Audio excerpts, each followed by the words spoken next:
మీ కుటుంబ శాంతి, ఆరోగ్యం, ఆర్థిక అభివృద్ధి కోసం రుద్రాక్ష మహాపూజలో తప్పక పాల్గొనండి. ఇప్పుడే నమోదు చేసుకోండి.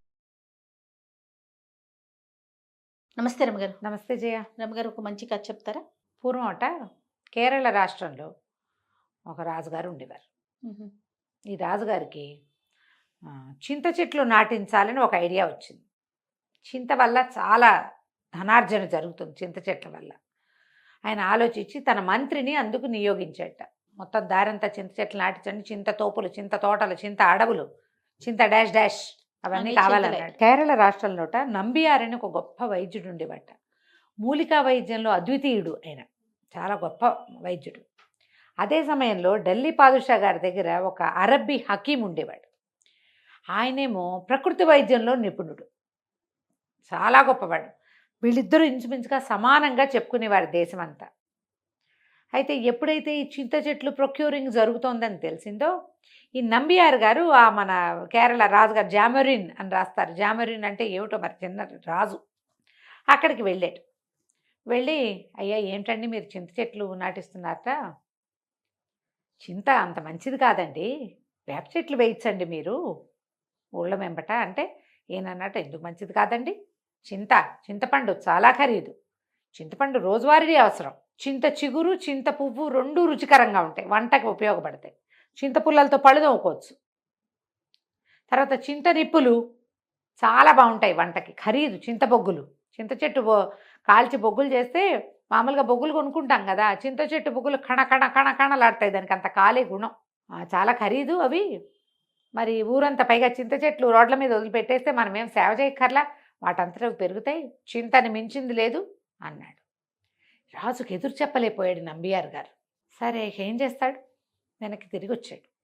తిరిగి వస్తూ మంత్రి గారింటికి వెళ్ళాడు.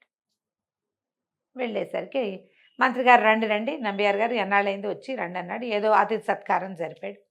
ఈయన ఆ మాట ఈ మాట మాట్లాడుతూ లేచి వచ్చి మంత్రి గారి కన్ను కింద, చెవి పక్కన, కణతల దగ్గర అక్కడ టెస్ట్ చేస్తున్నాడు. నా వైద్యుడు కదా. ఈయన మంత్రి అన్నాడు, ఎందుకు అట్లా పరీక్షగా చూస్తున్నారు, ఇంత పరీక్షిస్తున్నారు, మీ దయవల్ల ఆరోగ్యం చాలా బాగుంది, వాళ్ళకి పని కూడా ఉందండి ఇప్పుడంటే. నంబియార్ అన్నాడు, ఇప్పుడు ఓకే, 6 నెలల తర్వాత రాబోయే వ్యాధి నాకు కనపడుతోంది. కొంతమంది డాక్టర్లు కనిపెడతారు కదా, పెద్దయ్యాక వీళ్ళకి క్యాన్సర్ వస్తుందని ఈ నాడి పట్టుకుని కూడా చెప్పగలరట. నాడి పట్టుకుని, ఇప్పుడు మనకు కూడా ఉన్నారు వైద్యులు, అవునవును, నాడి పట్టుకుని ఈ ప్రాబ్లమ్స్ ఉన్నాయి అని చెప్తారు. ఎప్పుడైతే ఇది తెలిసిందో ఈయన కంగారు పడ్డాడు. ఎలాగండి, వైద్యం ఏదైనా చెయ్యండి అన్నాడు మంత్రి. అనేసరికి ఈయన అన్నాడు, నేను చేసే వైద్యం కాదండి, ఢిల్లీ పాదుషా దగ్గర హకీం ఉన్నారు కదా, ఆయన మీకు కరెక్ట్గా వైద్యం చేస్తాడు, దీనికి వైద్యం ఆయన దగ్గర ఉంది, మన దగ్గర లేదు అంటే. హకీం గారు మనకి లొంగుతాడండి, మనకదంటే అబ్బే అలా ఏముండదు, నిరుపేదకి కూడా ఆయన వైద్యం చేస్తాడు, వాకిట్లోకి వెళ్ళారంటే వైద్యమే. మీరు ఒక్క పని చేయండి, వెళ్ళే దారిలో చింత చెట్ల కిందే పడుకోండి, చింత చెట్ల గాలే పీల్చండి, చింత తోపుల్లోనే విశ్రాంతి తీసుకోండి, చింత పువ్వు ఆకు ఏది కనబడితే అది తినండి, దొరికితే చింత చెట్టు గాలే మీకు అవసరం అని చెప్పాడు. మంత్రి గారు రాజుగారి దగ్గర సెలవు తీసుకుని 6 నెలలు వైద్యం చేయించుకొచ్చి మన వ్యవహారం చూద్దామండి అని చెప్పి బయలుదేరాడు. ఈయన చెప్పాడు కదా, ఇంత మనిషి చెప్తే వెళ్ళకపోతే ఎట్లా, ఓ కొంత పరివారంతో ఈయన బయలుదేరి దారిలో ఎక్కడైనా చింత చెట్టు కనపడితే దాని కింద పడుకుని దానికోసం వెతికి, పనిమాల, చింత చిగురు ప్రత్యేకంగా తినమన్నారు కాబట్టి చిగురుంటే కొయ్యండిరా, నా వరకు పప్పులో వేయండి అని వేయించుకుని తిని వెళ్ళేసరికి 6 నెలల్లో ఢిల్లీ చేరడానికి 6 నెలలు పడేది. జబ్బు చేసినట్టు అయిపోయి నవనాడులు కుంగిపోయినాయి ఆయనకి, అన్నీ నొప్పులు, ఉషోం అనుకుంటూ ఉండేవాడు. క్రమంగా వెళ్ళే కొద్దికి దిగనాసి వెళ్ళిపోయింది వైద్యం, ఆరోగ్యం. ఈయన అనుకున్నాడు, మన వైద్యుడు నంబియార్ ఎంత గొప్పవాడు, ఇప్పుడు రాబోయేదాన్ని 6 నెలల నాడే చెప్పాడు అనుకొని హకీం గారి దగ్గరికి వెళ్ళాడు. హకీంకి వెంటనే దర్శనం ఇచ్చాడు. ఈయనకి వెంటనే దొరికాడు ఆయన హకీం గారు.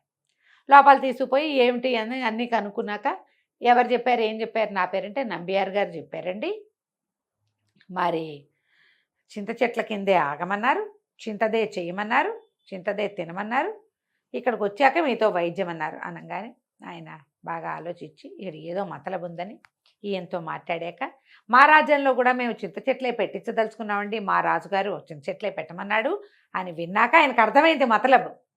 ఓహో ఏదో ట్రిక్కే చేశాడు ఈయన అనుకుని మీరు ఒక పని చేయండి. ఏదో చిన్న పొట్లాలు కట్టించాడు.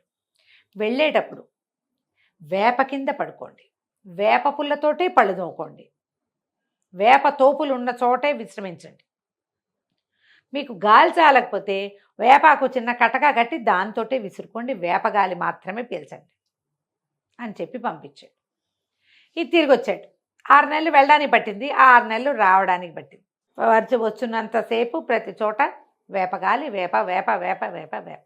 కుదిరితే 2 వేపళ్ళు నోట్లో వేసుకోండి దొరికితే, అప్పుడప్పుడు అని చెప్పేసరికి అలా వచ్చేసరికి ఈయనకి ఎంత బలం వచ్చిందో, ఎంత కళ వచ్చిందో చాలా ఆశ్చర్యపోయారు అందరూ కూడా. వెళ్ళినాడు ఉన్నట్టు లేడు ఆయన, వచ్చేటప్పుడు ఇంకా బాగున్నాడు. వైద్యం పనిచేసింది.